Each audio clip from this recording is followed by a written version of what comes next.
Okay, so I prepared my writer's notebook. I gave myself 10 minutes to do this. So I wrote the date, I wrote the title of the book and the author, and then I wrote down the prompt for the response. Quotes from the text that stand out for you, explain why they impacted you. So I started by writing the page number and the quote out. "It don't hardly seem possible," Everett said. "Every way's likely," the man said. At first glance, this quote really doesn't seem profound or meaningful, but within the context of this novel and the way the author asks you to examine our biases and preconceived notions, it deserves to be noted. This book was inspired by the author reading the logbook of a sailor in the 1700s who was exploring the outposts of Newfoundland. He discovered an inlet in the very north of the province where the only inhabitants were a brother and sister. The girl was pregnant. From here, this fictionalized account of how they became abandoned and what would become of them began. In this quote, a visitor to their inlet announces the death of the traveling midwife, Mary Oram. She has been the only constant in their lives. Everett, the boy, can't believe that she's died. Those simple words, I think the author is poking fun at the way we all think certain things, incest, for example, in this novel, are unbelievable, impossible even. But the truth is, we never know what is likely unless we're put in that situation. Everything is likely, even the most horrific of situations. Expecting life to surprise us is what will truly question our beliefs. Okay, so I'm going to go back and just explain to you the process. So at the beginning, of course, I have to write the quote, but what I haven't told you is that Everett is the brother, so I'm going to do that later on, not here.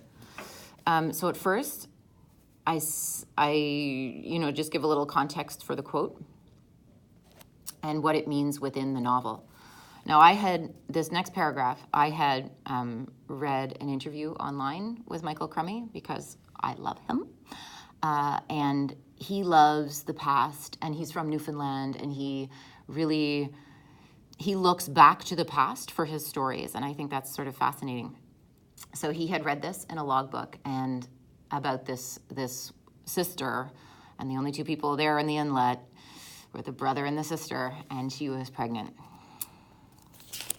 So that's a shocking way to start. So I gave a little context from here, and then I explain the fact that it was a fictionalized story. It wasn't nonfiction. So then I go back to the quote, and I explain who had said it. But here is where I have to add in that he is the brother. So I have to write that here.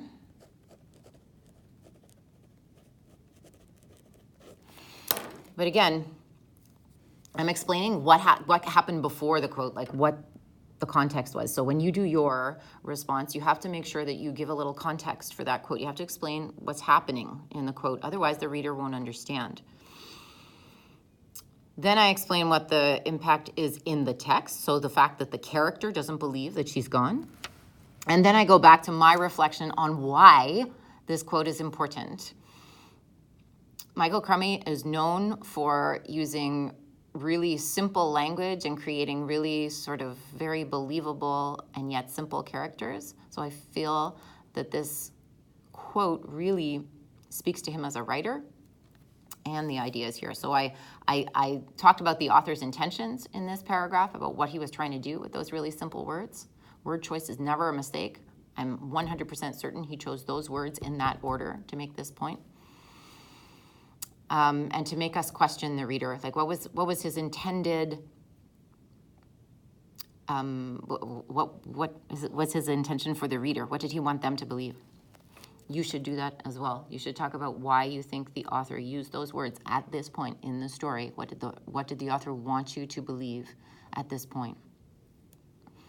I also took that quote and expanded it to any reader, not just within the context of the story. So that's a really important part of response, is that you're able to understand quotes within the text, within the context of the story, but also what is the context, what is the meaning, what is the purpose for the rest of us outside of the story, what can we learn from that line And then I just ended with what I think that impact made me think about. That quote made me think about.